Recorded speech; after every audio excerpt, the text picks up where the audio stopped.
Amar.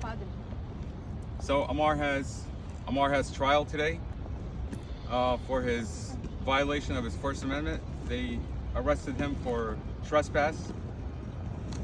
Again, he has trial today. We're going to see what happens. He has a jury trial. We're hoping that justice is served today because Sheriff Glenn Hill, on multiple occasions through multiple hearings, has contradicted himself. And it seems like in Prince William County, they make up the rules as they go.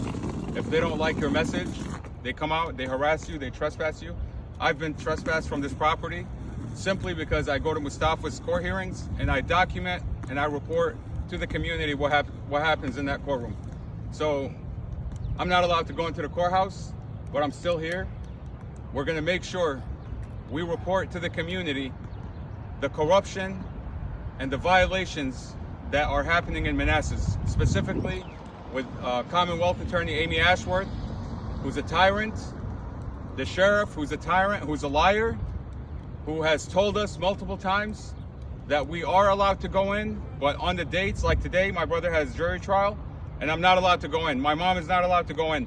My younger sister, our family is being trespassed simply because we are exposing the murders that are happening in this building behind us, the Prince William County Adult Torture Center.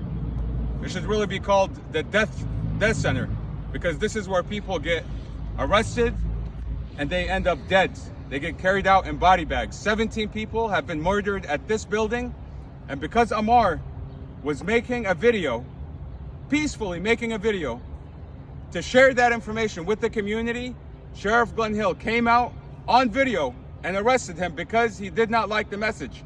In court a few weeks ago, on the stand, he admitted that the only reason he arrested Amar was because he did not like the message which Amar was making to the community, that Amy Ashworth and Sheriff Glenn Hill are protecting a private jail that murders people.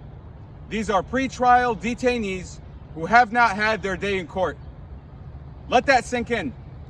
If your family member gets accused of a crime, I'm not saying convicted, if they get accused of a crime and they happen to be in the county of Prince William, they might end up in a body bag before they get their day in court, okay? There's a high probability that they're gonna be carried out in a body bag. And that's the message that Amar was relaying, and Sheriff Glenn Hill came out and arrested him because he was holding that message. Today he has a jury trial. We've seen how judges rule in his case. They are tyrants, they're corrupt. They bring in retired judges who are corrupt. On the stand a few days ago, the judge was answering for Glenn Hill. Imagine a sheriff on the stand being asked by an attorney questions and the judge is answering for him. That's how corrupt Prince William County is. And you see all these lawyers, none of them are willing to take a case like this.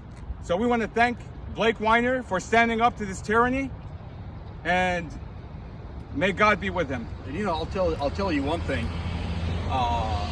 In General District Court, Sheriff Glenn Hill takes a stand, says one thing, he contradicts himself. The deputy that arrested me says something completely different from what Sheriff Glenn Hill says, contradict and impeaches what Sheriff Glenn Hill says. Flat out, Sheriff Glenn Hill lied about the whole situation. The deputy lied about the whole situation, and that's on the record. I have an audio recording that's on the internet of Sheriff Glenn Hill taking a stand and lying on the stand. Now that's in General District Court. I appeal it because the judge was not impartial. The judge says, I play golf with the sheriff. Half of the building that I own, I lease it to your attorney, the same attorney that stole our money, and he rules against the evidence. The whole entire situation is on video. I'm standing there recording a video about the murders that happened in this jail, about what they did to my brother, falsifying his police report. Standing there, I'm not bothering anybody, peaceful, it's on video. The sheriff admit I'm not disorderly, I'm on public property, then what are you arresting me for? Now, it's on video. The judge rules against the evidence because he plays golf with the sheriff. I mean, so I appeal it to circuit court. In circuit court, They bring me a retired judge, Jeanette Irby.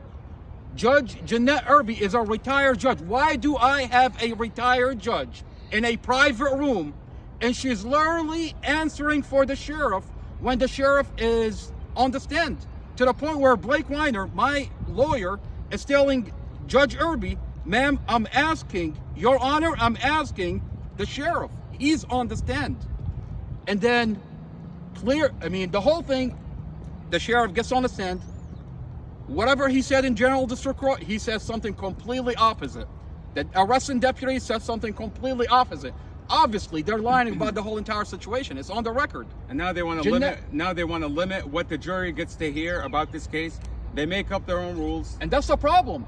They want to limit what the jury is going to hear. I mean, it's a circuit case. It's a case out of circuit court. Look, get this, out of Supreme Court, where I have a good faith case law that I can be there, and you can't. A case law out of the Supreme Court where it's in good faith. If you're standing on a property and you're not bothering anybody, you're standing there. Get this. Get this. The judge doesn't want the jury to hear the argument that it's a good faith argument that if you're standing on a property and a police officer or the sheriff comes out and says you can't be there, you can still be there without being arrested. This deputy, this sheriff arrested me, and you can't Amar, trespass Amar, me. You can't criminally charge me if I'm in good faith standing on a property without bothering anybody. Blake, how are you, brother?